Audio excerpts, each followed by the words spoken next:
Voy a pedir que por favor nos pongamos de pie. Vamos a leer Juan capítulo 16. Ya sí vamos a entrar a retomar el libro de Juan nuevamente. Y voy a pedir que por favor, yo voy a leer estos 4 versículos del capítulo 16, los primeros 4 versículos, y luego quiero que ustedes también lo lean después de mí. En el nombre de Jesús dice: estas cosas os he hablado para que no tengáis tropiezo. Os expulsarán de las sinagogas, y aún viene la hora que cuando cualquiera que os mate pensará que rinde servicio a Dios. Y harán esto porque no conocen al Padre ni a mí. Mas os he dicho estas cosas para que cuando llegue la hora os acordéis que ya se lo había dicho. Ustedes, por favor.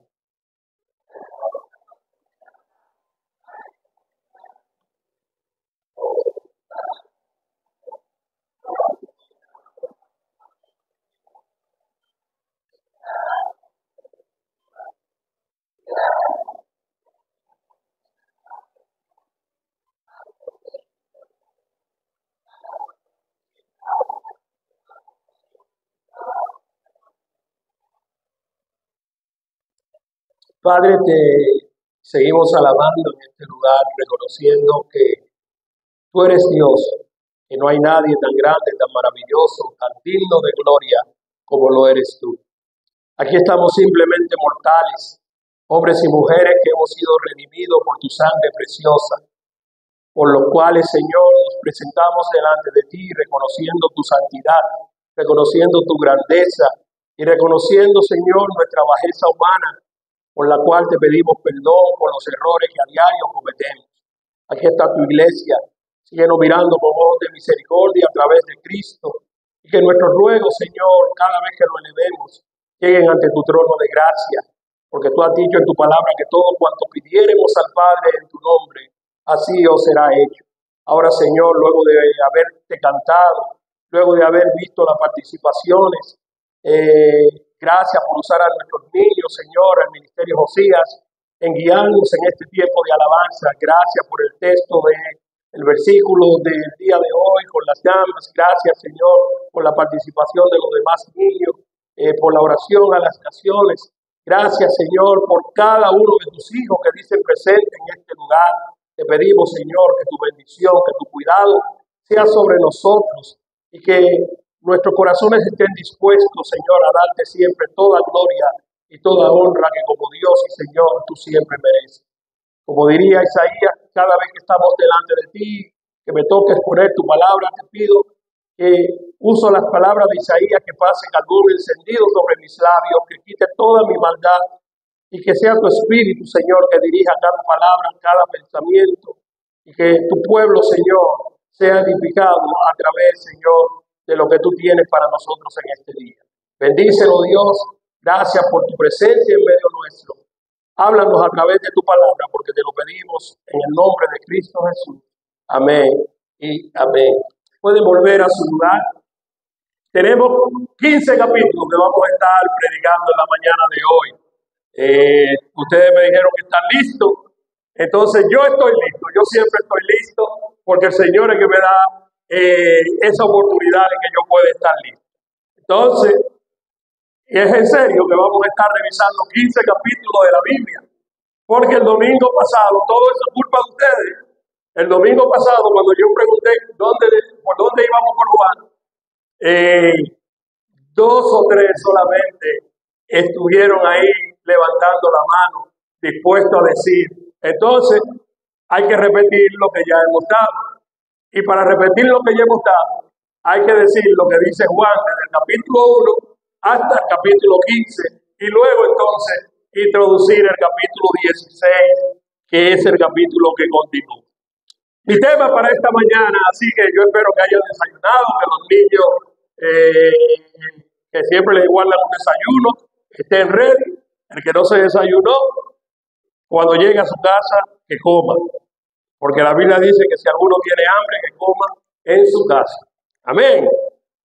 Ok, entrando en materia, el tema que tenemos en esta mañana es: no podemos desmayar aunque pensemos que todo está perdido. Repita conmigo, que por lo menos se le quede el tema para discutirlo el jueves en un grupo pequeño. No podemos desmayar aunque pensemos que todo está perdido. ¿Cuánto lo recuerdan el tema?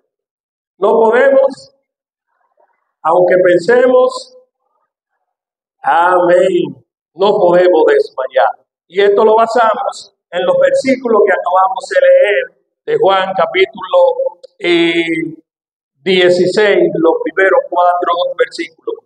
Vamos a hacer un pequeño recuento, o no pequeño, vamos a hacer un recuento de lo que ya nosotros hemos visto en el libro de Juan.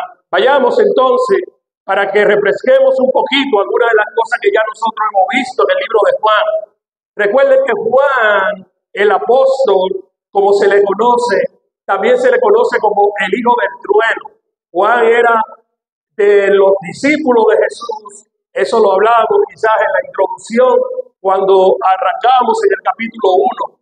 Juan era de los 12 discípulos, uno de los 12 que pertenecía a lo que se pudiera llamar un círculo íntimo de Jesús, que siempre estaban ahí al lado de él, acompañándole ya en misiones que exigían ciertas responsabilidades. Siempre estaba al lado de Jesús, Juan, Jacobo y Pedro, que estaban ahí siempre ahí acompañándole, que Jesús confiaba en ellos para cosas que requerían de cierta importancia. También Juan, el apóstol, se conoce como el discípulo amado. Y este título se le posicionó porque, según la tradición y lo que vemos en los escritos bíblicos, Juan siempre estaba recostado, según cuentan los demás evangelistas de los evangelios o del evangelio, al pecho de Jesús. Estaba ahí cerquita. O sea, había un acercamiento de mucha intimidad ahí, de hermandad, de familiaridad. Y de familiaridad porque en verdad era primo hermano de Jesús en la carne. Juan el apóstol era sí primo hermano de Jesús, y otros detalles más que según la tradición se conoce. En la hora de la crucifixión vemos como Jesús, por la familiaridad que había, le encomienda a la madre de Jesús. Jesús en la cruz le dice a Juan: hijo, he aquí tu madre, y madre, he aquí tu hijo, dándole la responsabilidad a Juan: préstale atención a mi mamá, cuídala, protégela, que ella pueda contar con un hijo, así como contaba conmigo cuando me necesitaba. Todas esas cositas podemos aprenderlas de este gran hombre. Juan también es el que más libros escribió en el Nuevo Testamento, después del apóstol Pablo, que escribió 13 cartas, como según cuenta el canon bíblico. Juan escribió, según lo que aparece en el canon acá, en los libros que nosotros, en estos 66 libros que tenemos, aparecen 5 escritos de Juan el apóstol. Está este libro que estamos estudiando, la carta de Juan. Están las 3 cartas que escribió a las iglesias, primera, segunda y tercera de Juan. Y también está el libro del Apocalipsis, o la revelación de Dios futura, y lo que concierne a cuál sería el final de todos los tiempos, narrado o permitido ver a Juan en la isla de Pasmo. El Señor le permitió ver cosas que hombre alguno no había podido ver hasta ese momento. Ya entrando en materia de lo que vimos en el capítulo 1, en el capítulo 1 Juan se encarga de presentarnos a Jesús, oigan bien, como el verbo encarnado, el Dios revelado entre los hombres, y también nos presenta el bautismo de Jesús y lo que Juan dice, Juan el Bautista, acerca de Jesús, cuando le ve llegar en el Juan 1:29, diciendo: he aquí el Cordero de Dios. La palabra de Juan el Bautista refiriéndose a Jesús, diciendo, reconociéndolo como el único capaz, el único que podía quitar el pecado del mundo. También en el capítulo 1 vemos que Juan nos narra cómo aparecen los primeros discípulos de Jesús. Y también en este capítulo 1 vamos a encontrar el testimonio de Juan el Bautista, como Jesús mismo se encarga de decir que entre los que han nacido de mujer no se ha levantado uno todavía como Juan el Bautista. Pasamos al capítulo 2 inmediatamente. ¿De qué nos habló Juan allí? Bueno, en el capítulo 2 entonces vimos el primer milagro hecho por Jesús, el cual fue convertir el agua en vino, dejando asombrado en esta boda a todos los que estaban allí presentes. Y en este capítulo 2 también vemos el accionar de Jesús frente a las multitudes o los mercaderes que cualquierizaron el templo, el lugar de reuniones donde debía de honrarse el nombre de Dios. Vemos que los mercaderes lo cualquierizaron y Jesús tiene que agarrar un látigo y entonces reprender y tumbar mesa y un sinnúmero de cosas, haciéndole reconocer a esa persona que ese lugar era un lugar que no era para venta, sino que era un lugar sagrado o consagrado para honrar y bendecir el nombre de Jehová Dios de los ejércitos. Esto provoca entonces que aquellos religiosos de la época, aquellos oficiales, aquellos que tenían dominio sobre el pueblo, se alborotaran o se pusieran en contra de Jesús y comenzaran de ahí en adelante a tramar en contra de la vida de nuestro Maestro, de nuestro Salvador, por lo cual comenzaron desde ahí a armar una persecución y a estar siguiendo o maquinando siempre detrás de todo lo que Jesús hacía. Pasando al capítulo 3, entonces vamos a encontrar allí que Juan va hablando del nuevo nacimiento, cómo Jesús explica a un hombre llamado Nicodemo, un maestro de la ley. Juan entonces a este que según lo que nos narra el capítulo 3 de Juan, debía de conocer estas cosas. Y Jesús mismo en esta conversación le dice, como siendo tú maestro de la ley, no sabes lo que significa nacer de nuevo. Y esto tiene que llamar la atención, porque a veces la religiosidad nos ciega, a veces el no estar enfocado o no saber por qué de verdad nosotros hacemos o le servimos a Dios, nos puede hacer perder la perspectiva de creer que estamos en lo correcto o que estamos haciendo bien las cosas para Dios, pero muchas veces por la religiosidad estamos muy lejos de lo que es hacer la voluntad de Dios. Jesús agarra a este maestro de la ley, le explica en qué consistía tener una relación con él, lo que era nacer de nuevo y le da una excelente explicación en los primeros versículos del capítulo 3. En este mismo capítulo 3, Juan se encarga de hablarnos o de mostrarnos la mayor entrega de amor hecha por Jesús hacia los pecadores, dando vida a todos aquellos que creyeran en él. Y el versículo que todo el mundo conoce y que es el versículo más famoso de la Biblia, según algunos dicen, Juan 3:16, lo vemos en este capítulo del cual estamos hablando, que dice, porque de tal manera amó Dios al mundo que entregó a su Hijo unigénito para que todos los que hemos creído en él tengamos vida eterna y no perezcamos. Y el verso que continúa dice, ¿por qué Dios envía a su Hijo al mundo? Y la respuesta es porque no envió Dios su Hijo al mundo para condenarlo, sino para que el mundo sea salvo por él. Pero el hombre sigue ignorando esta provisión de Dios. El hombre sigue dándole la espalda a Dios y sigue desobedeciendo al mandato dado por Dios y no ha querido creer en el Salvador del mundo, nuestro Señor y Salvador Jesús. Demos gloria a Dios porque nosotros tuvimos el privilegio de poder creer en su palabra, poder recibir la vida eterna y de verdad, hermanos, somos salvos. Hemos recibido vida eterna si verdaderamente tú y yo le hemos dicho a Jesús que perdone nuestros pecados, que entre a nuestro corazón y que nos dé esta vida eterna. También en el capítulo 3, Juan vuelve a hablar y a explicar que él no era el Cristo. Juan el Bautista, dígase aquí, en esta parte, en este capítulo 3, Juan el Bautista le explica a sus seguidores y a la multitud que estaban detrás de él, yo no soy el Cristo, Ya yo lo bauticé. Ese es el Cordero de Dios. Él es la respuesta. Él es el Salvador del mundo. Y Juan en este capítulo 3, Juan el Bautista, dígase, para que no confundamos a Juan el apóstol y a Juan el Bautista. Juan explica el Bautista que él no era el Cristo, sino que él era el mensajero, que él era el enviado de Dios y que Cristo era el Salvador.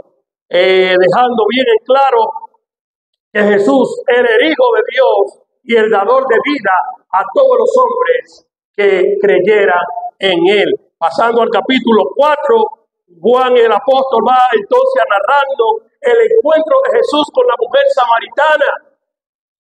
Un encuentro maravilloso, una conversación que dejó un impacto tremendo para la región de Samaria, porque lo que Jesús le explica a esta mujer, le aclara sobre de la manera que se debe de adorar a Dios y cuál es el tipo de adoradores que Dios busca, adoradores que le adoren en espíritu y en verdad, como dice el verso 29 del capítulo 4, no solamente esto, sino que fueron tantas las maravillas que Jesús le habló y le contó a esta mujer samaritana que ella salió corriendo, no se pudo quedar callada, sino que no se quería quedar con todo lo que había recibido de Jesús y fue a contárselo a sus vecinos, a la gente que estaban alrededor, y ellos acudieron y llegaron donde Jesús. Y para testimonio nuestro, esta multitud le decía a la mujer: ya no creemos simplemente por lo que tú dices, sino que nosotros hemos visto con nuestros propios ojos quién es ese Dios,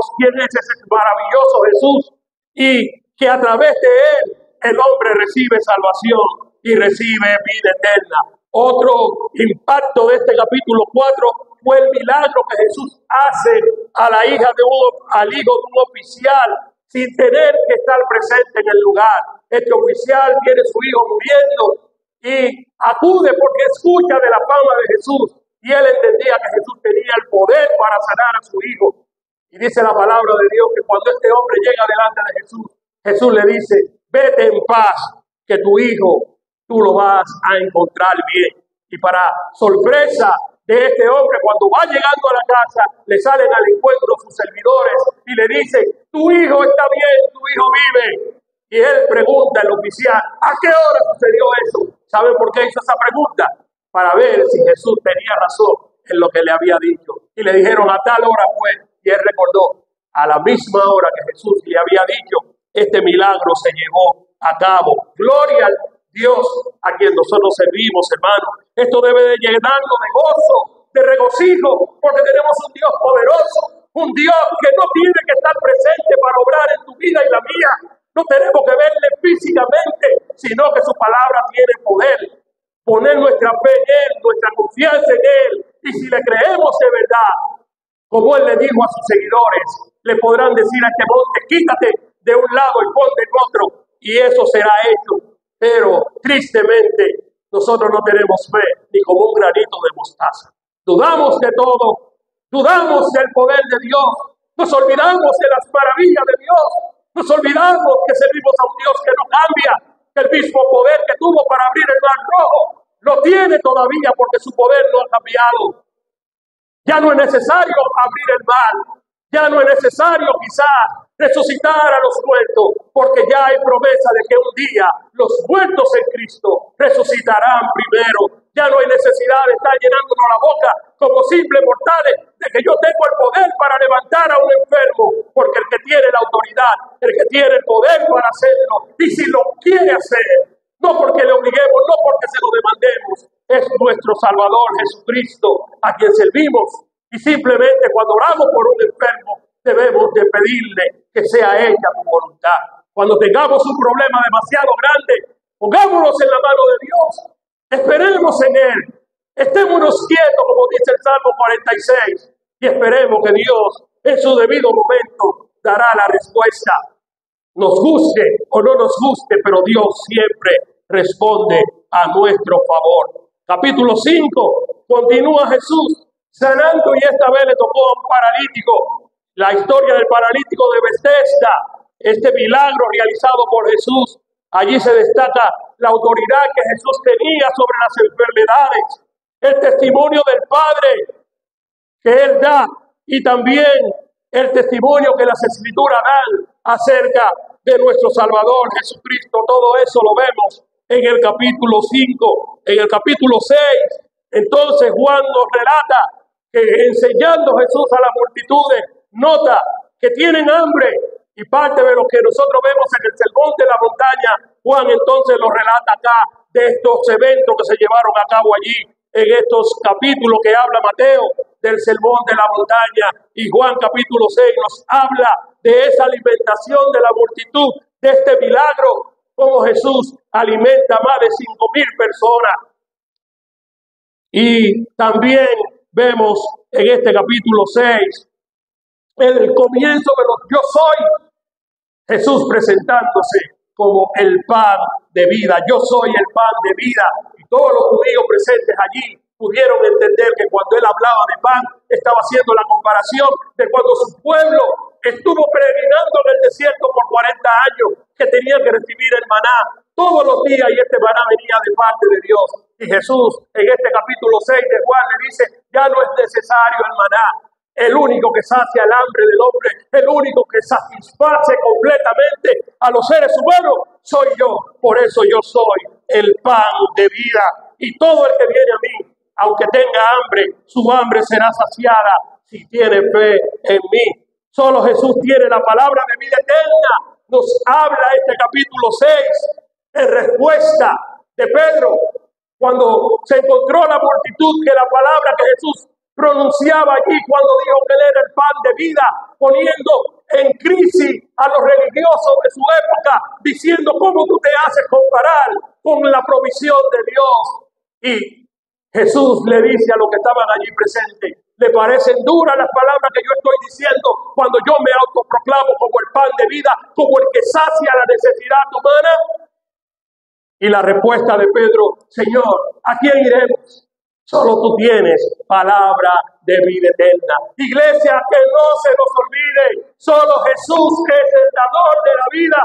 Solo Jesús tiene lo que el hombre necesita para cambiar. Solo Jesús tiene la felicidad completa, lo que nos llena a nosotros como humanos, lo que sacia nuestra sed, lo que llena nuestro vacío. Solo la persona de Jesús lo completa todo. Por eso el apóstol Pablo dice en Colosenses que estamos completos en Él. El que tiene a Cristo no necesita nada más, porque Cristo es suficiente para nosotros vivir en esta tierra como hombres y mujeres felices, teniéndolo todo a la manera que Dios entiende que tú y yo necesitamos.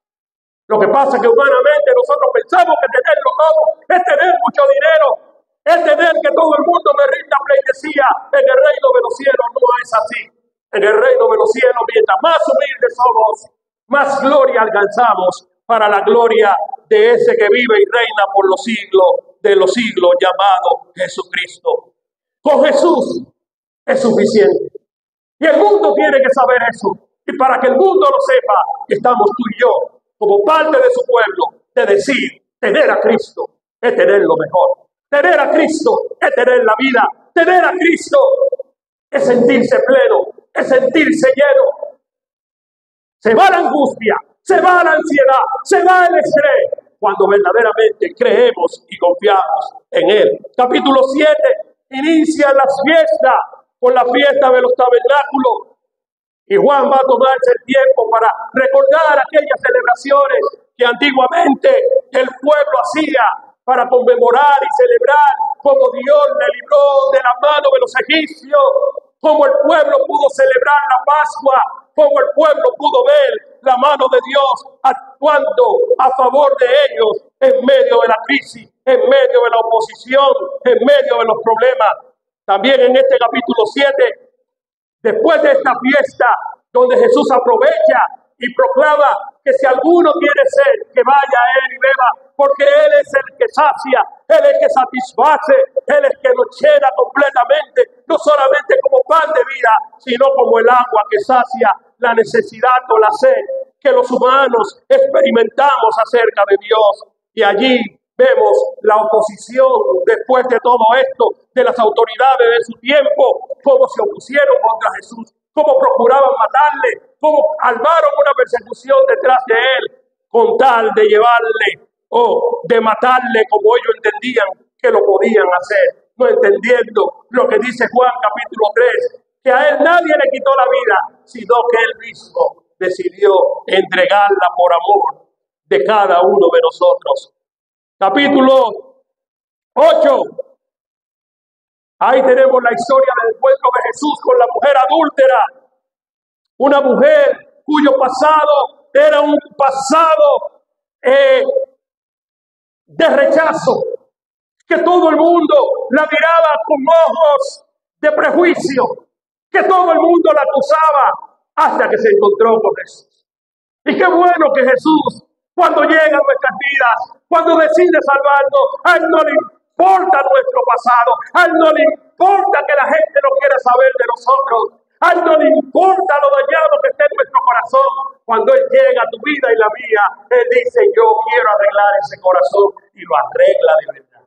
Porque el cambio que Dios opera en el corazón dañado, en el corazón contrito y humillado, que se arrepiente, que va a él le perdona. Él nos cambia, él nos liberta, y eso mismo hizo Jesús. Los religiosos de su época le hacen un círculo a esta mujer, van con piedra, van a acusarle, van a decirle: esta mujer no merece el perdón.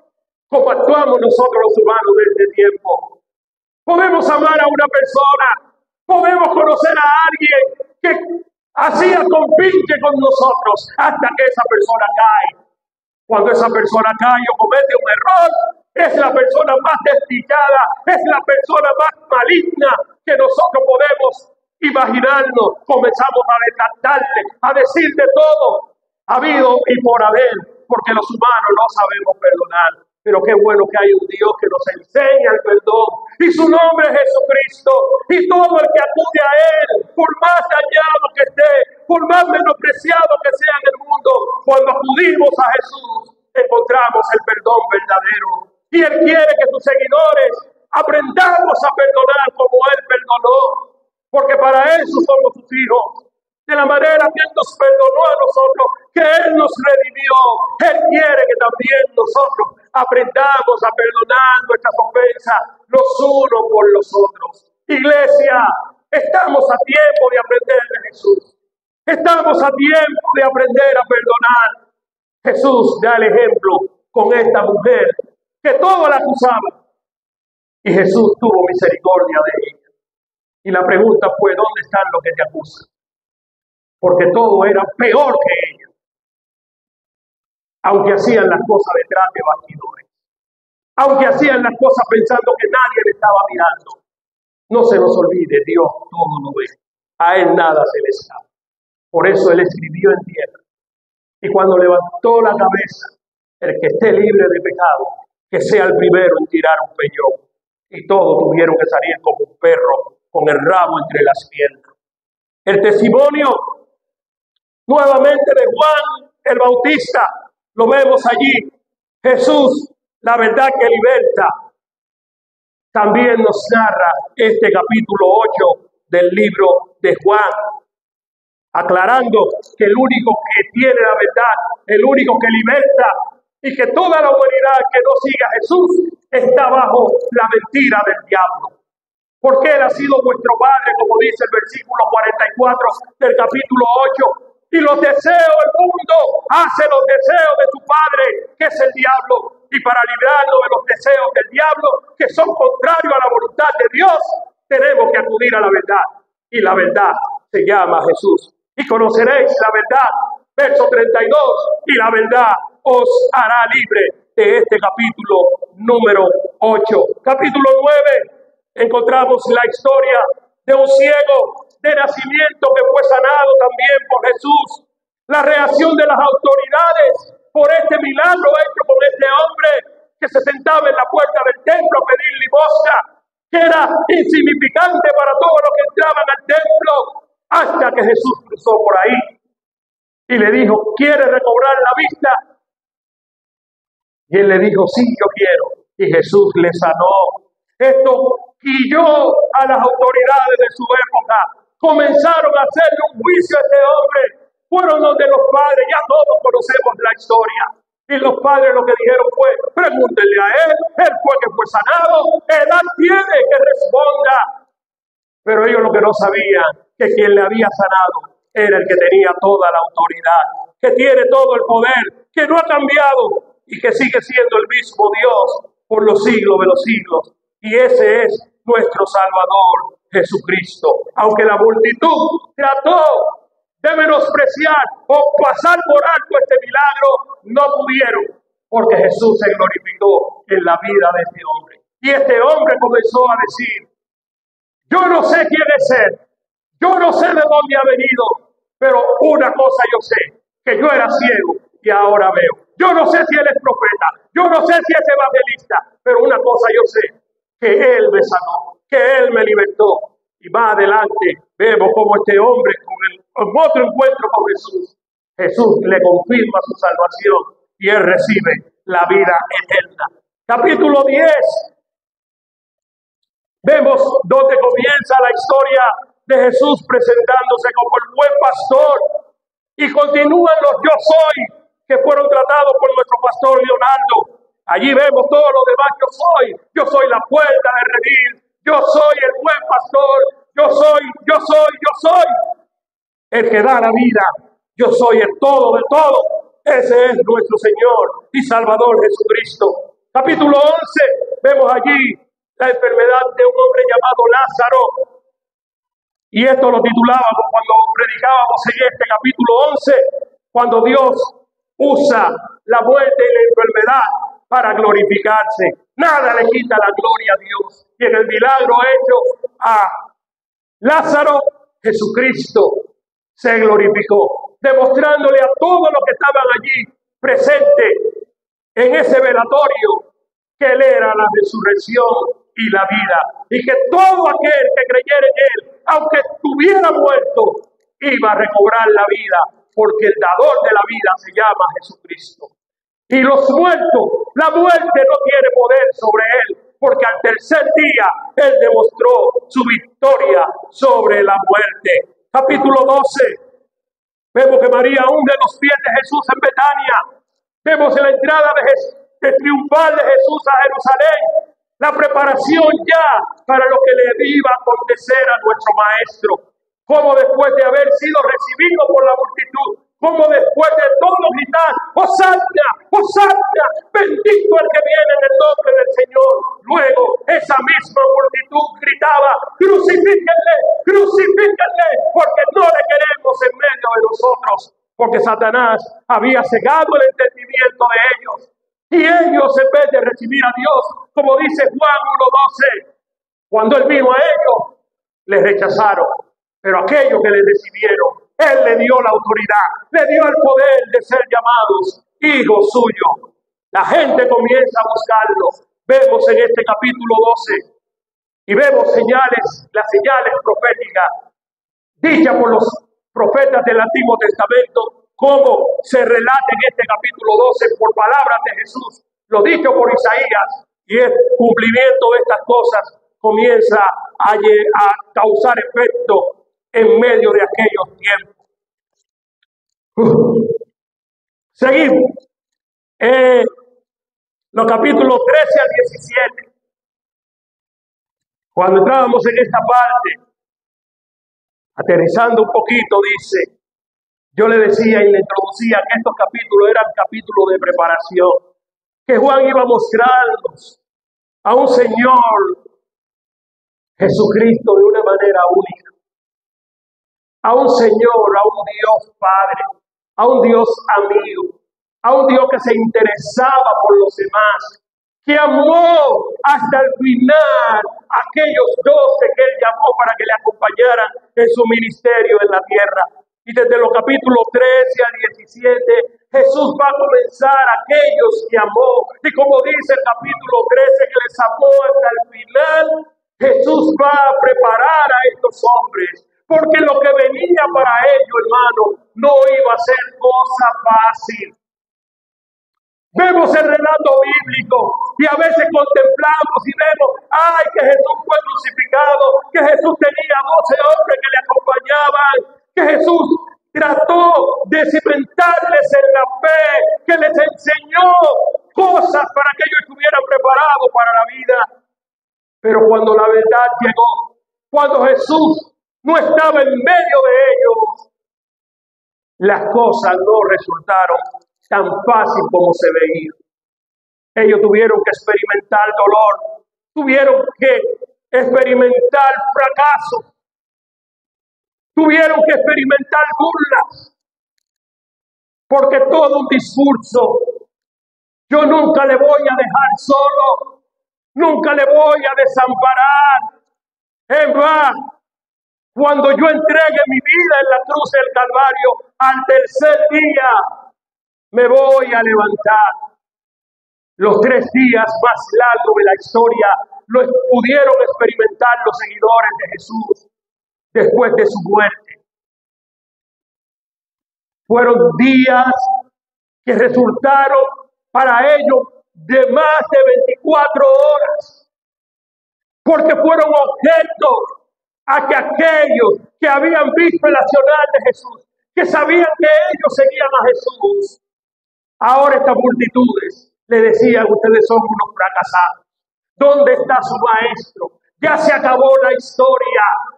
Y todos conocemos el relato de los que iban camino en Maús, que en su conversación ellos decían: wow, hasta yo comencé a creer que él era el indicado de Dios. Y van hablando, pero ellos no sabían que era con Jesús que iban en este camino. Y sus esperanzas estaban en el suelo, como estaba la de los 11 que habían quedado. Jesús sabía todo lo que sus discípulos iban a tener que pasar. Y estos capítulos, desde el 13 al 17, Jesús se toma el tiempo para decirle: aunque yo voy a ser traicionado, aunque me van a dar la espalda, aunque ustedes se van a esparcir, mis palabras son fieles y son verdaderas. Lo que yo le he dicho a ustedes se va a cumplir. Si recordamos bien las cosas tratadas en el capítulo 13, 14 y 15, notamos que en cada aspecto tratado por nuestro Señor Jesucristo, podemos resaltar que después de mostrar el mayor gesto de humildad en Juan capítulo 13, lavando los pies a sus discípulos, les habla de su despedida, les habla de traición en este capítulo 13, les habla de cuánto él valoraba la lealtad de cada uno de ellos, del valor que tiene la lealtad en la amistad. Le habla también que él era el único camino al Padre. Juan capítulo 14, la importancia del verdadero amor entre ellos y la obediencia, que tendrían que consolar, que tendrían un consolador llamado el Espíritu Santo cuando él se fuera. Le dice en el capítulo 15 que él era la vid verdadera, que nadie separado de él podía lograr nada, que él era aquel que había sido prometido. Les habla de quiénes eran sus verdaderos amigos en este capítulo 15. También le dice que por ser amigo de él, ellos serían rechazados, que recibirían maltrato del mundo con tal de seguir a Jesús. Ellos debían de amarse los unos a los otros, le dice Jesús en este capítulo 15, dando así valor a la verdadera amistad. Y para ellos lograr esto, le dejaba la mejor compañía de la cual disfruta la iglesia del Señor en este tiempo, el Espíritu Santo, que está en medio de nosotros hasta que el Señor venga nuevamente a buscar a su pueblo. No podemos desmayar, aunque pensemos que todo está perdido. Llegarán tiempos de esto que Jesús le estuvo hablando a sus seguidores. Llegarán momentos a nuestras vidas donde nosotros creemos que la mejor opción que tenemos es tirar la toalla, es desmayar, es decir, ya no puedo más con este problema. Ya no hay solución para mi familia, ya no hay solución a mi vida que está destruida. Hermano, no todo está perdido. Si tú eres hijo de Dios, tú tienes el Espíritu Santo, tú tienes el Consolador, tú tienes que estar Alguien que está contigo todos los días en presencia de nuestro Señor Jesucristo. Con lo que Él dijo en Mateo en la gran comisión: he aquí, yo estoy con vosotros todos los días hasta el fin del mundo. Si tú has creído en Cristo, el Espíritu Santo te ha sellado. El Espíritu Santo está dentro de ti. El Espíritu Santo está para redarguirte, está para corregirte, está para animarte. No podemos apagar el Espíritu de Dios. Por eso, muchos, cuando llegan los problemas, cuando llegan la dificultad, cuando llegan las crisis, se olvidan de la promesa de Dios. Se olvidan de que el Señor ya lo había dicho, que iban a venir tiempos difíciles. Juan capítulo 13, 14, 15, 16, 17, Jesucristo a su círculo más íntimo le dijo: no será fácil lo que ustedes van a atravesar. Y se mostró con ternura con ellos, se mostró amoroso. Aunque le dijo que había traicioneros en el grupo, no dejó de amarle. Hasta el final dice la palabra que les amó. Los problemas, las dificultades no son motivo para nosotros serle desleal a Dios. No son motivo para nosotros mirar la toalla, para nosotros quejarnos con Dios y decirle: Dios mío, ¿dónde tú estás? Cuando perdí a este familiar que tanto amaba. Dios mío, ¿dónde tú estabas cuando me botaron del trabajo? Dios mío, ¿dónde tú estabas cuando me sucedió esto o aquello? Dios siempre ha estado en el mismo lugar. La pregunta sería: ¿dónde lo metimos tú y yo? ¿Dónde está nuestra fidelidad a Dios? ¿Dónde hemos demostrado gallardía, valentía, entrega total y devoción a Dios? En todo tiempo, como decía el apóstol Pablo, que he aprendido a contentarme cualquiera que sea mi situación. No solamente le puedo servir a Dios cuando todo florece en mi vida, cuando tengo comida en mi casa, cuando tengo un buen trabajo, cuando me botan del trabajo, cuando se me enferman los hijos, cuando hay crisis en el hogar. Ahí es donde más yo debo darle la gloria a Dios. Y el Señor se encargará de arreglar lo que yo no puedo arreglar. Y para que eso se logre, yo tengo que tener mi confianza puesta en el Señor. No podemos desmayar, aunque pensemos que todo está perdido. La manera de iniciar este capítulo 16 debió dejar a los discípulos un poco pensativos. ¿Pero por qué Jesús nos está diciendo estas cosas? ¿Cuáles cosas le acaba de decir Jesús? Después de Jesús decirle a ellos, recuerden el contexto del capítulo 15. El capítulo 15 Jesús termina de decirle: el mundo no lo quiere a ustedes. El mundo le va a aborrecer. ¿Y sabe por qué el mundo le va a dar la espalda? Porque ustedes no pertenecen a este mundo. Ustedes son de la patria celestial. Ustedes pertenecen al reino que yo he hecho para aquellos que me aman. Y ahora comienza este capítulo 16. Los primeros 2 versículos, veamos qué dice allí. Estas cosas os he hablado para que no tengáis tropiezo. Fíjate bien lo que Jesús está diciendo. Lo que yo le estoy diciendo, lo que le he acabado de decir desde el capítulo 13 hasta el capítulo 15, se lo he dicho para que cuando llegue el momento difícil, ustedes no tiren la toalla, no desmayen, no digan que todo está perdido, para que no tengan tropiezo. Y va a comenzar a enumerarle las cosas en estos 2 primeros versículos que iba a comenzar a acontecerle a aquellos que mostraran fidelidad a Él, que mostraran que abandonaban el mundo y decidían seguir las palabras o las promesas de Jesús. Y dice el capítulo 16, versículos 1 y 2, estas cosas os he hablado para que no tengan tropiezo. ¿Y qué le va a pasar? Le van a expulsar de las sinagogas. Y aún viene la hora cuando cualquiera que os mate pensará que rinde culto a Dios o servicio a Dios. Tiempos difíciles se aproximaban para los seguidores de Jesús.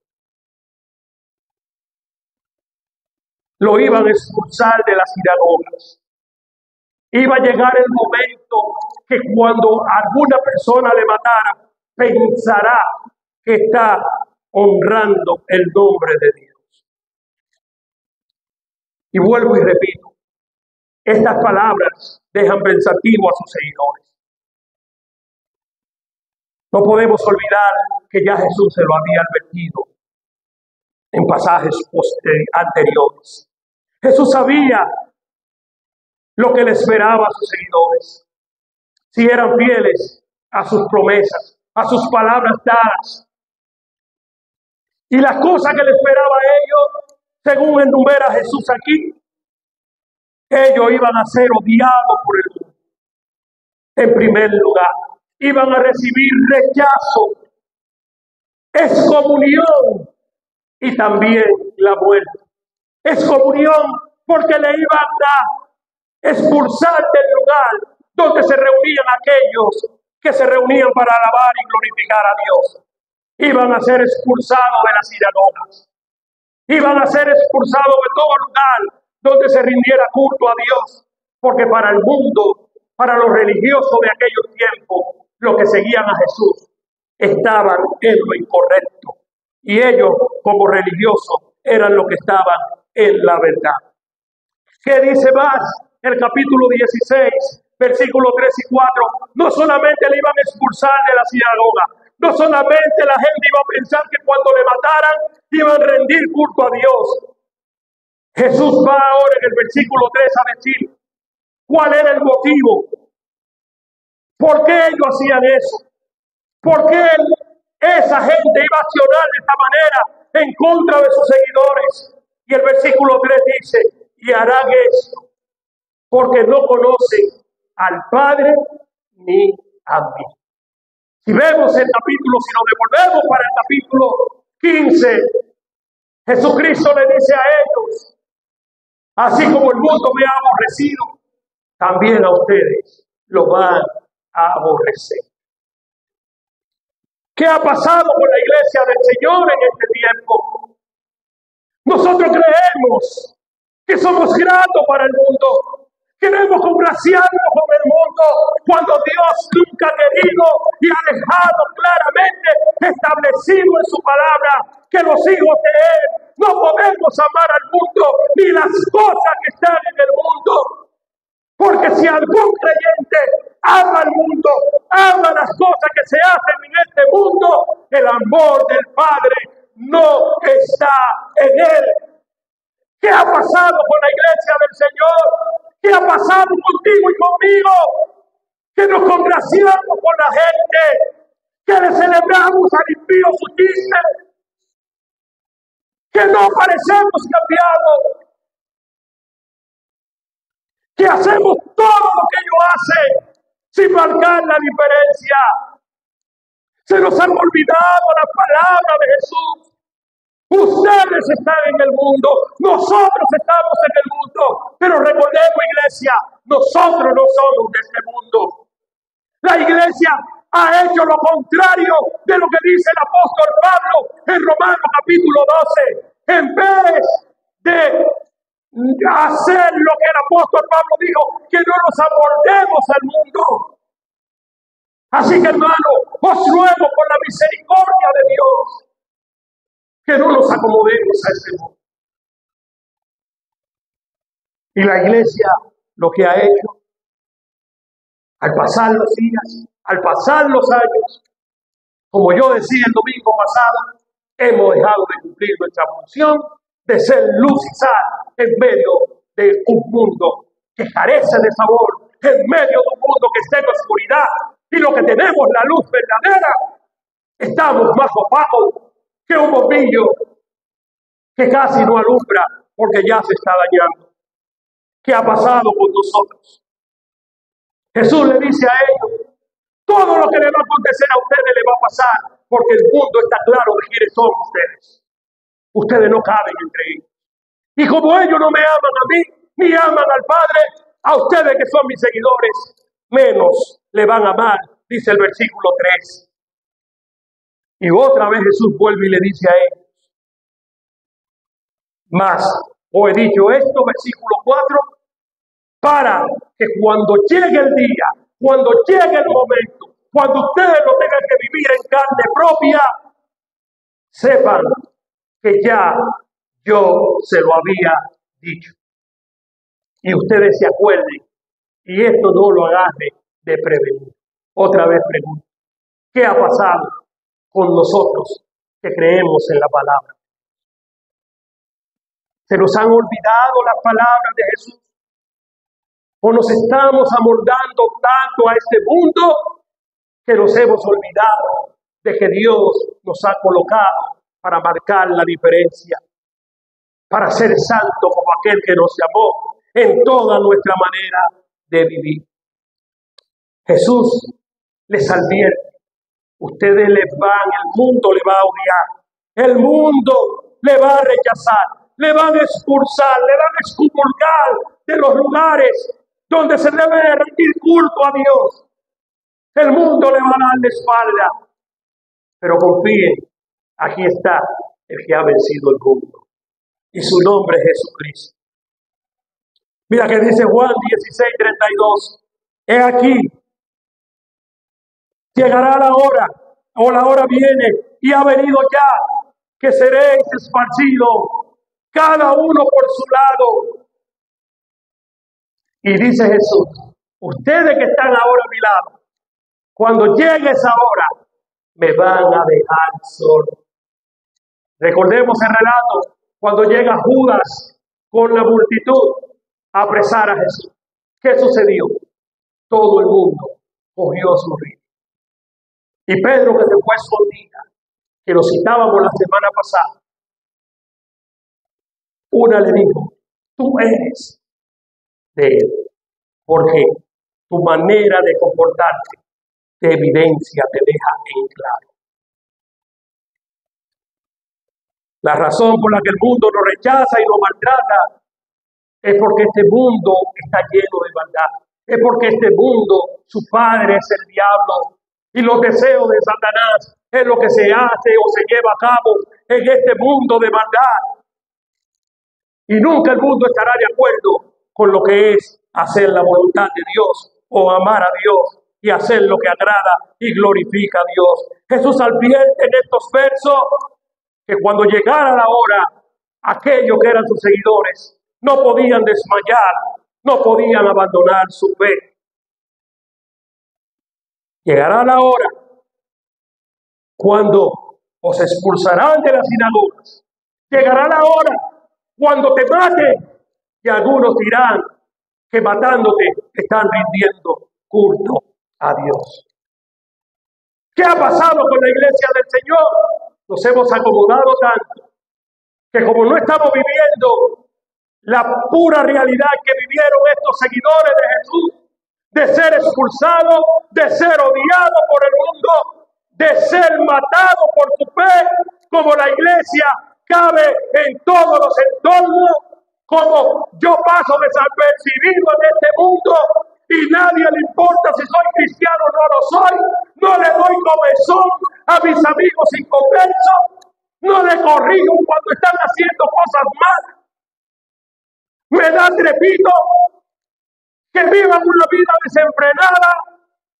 Se los han olvidado estas palabras de Jesús.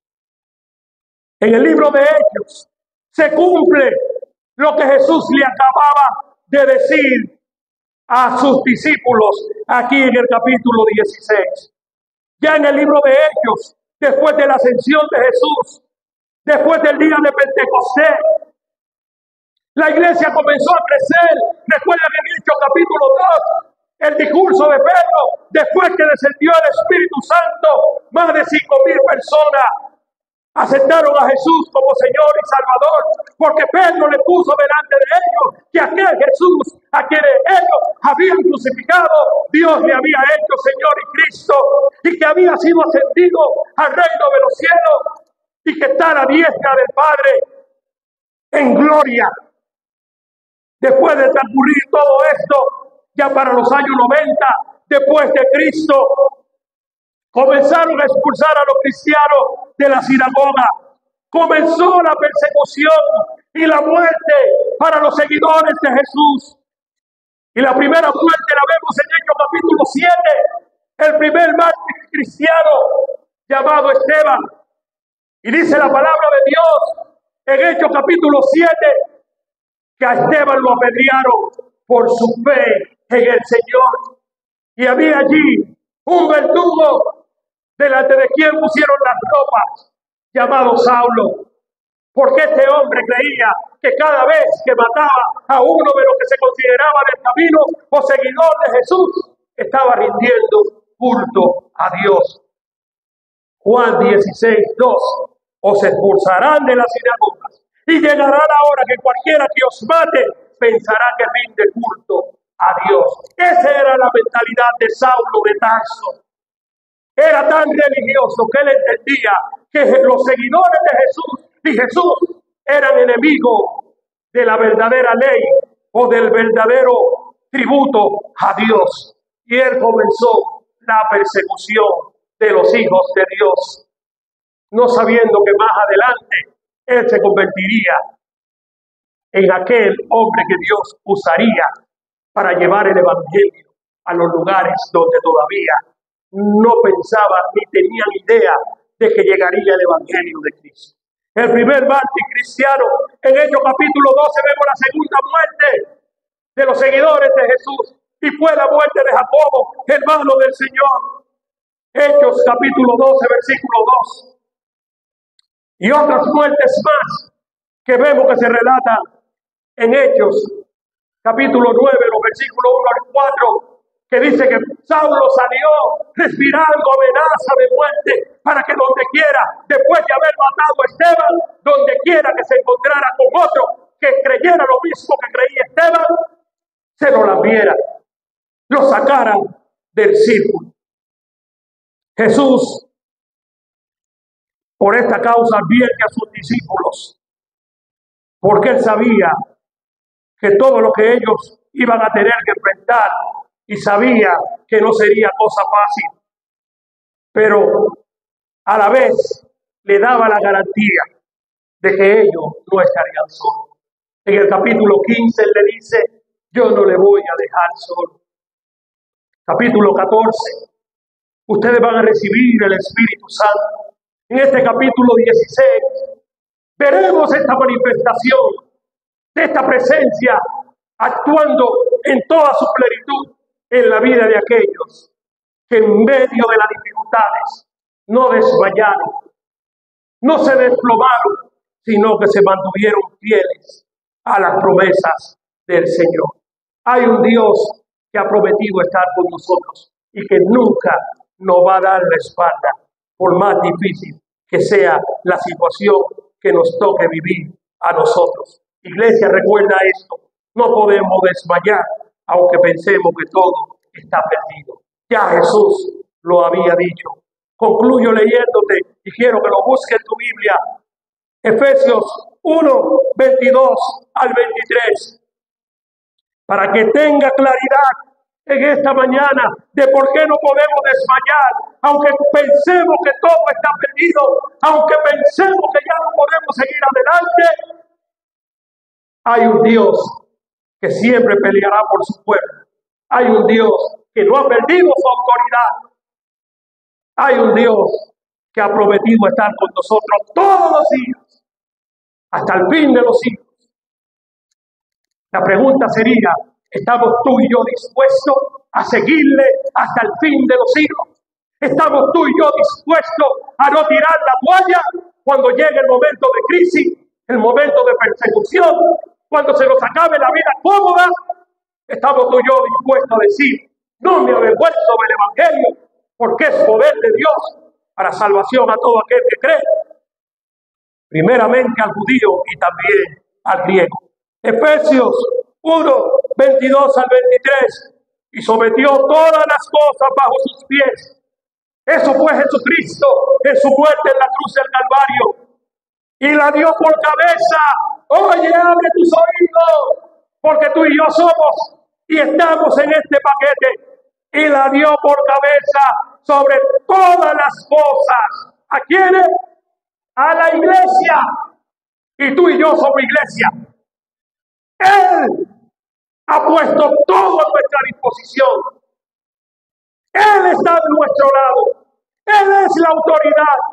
Él nos ha dado su poder a través del Espíritu Santo. ¿Sabe por qué? Porque somos su cuerpo, dice, la plenitud de aquel que lo llena todo y en todo. Alabado sea el nombre de mi Señor y Salvador Jesucristo. Él está conmigo. Yo soy un vencedor. Y aunque vengan los tiempos difíciles, no podemos desmayar. Aunque el mundo me diga que todo está perdido, lo que amamos a Dios, todas las cosas ayudan para bien. Eso es para aquellos que conforme a su propósito hemos sido llamados. Inclina tu rostro y nuestro pastor con nosotros.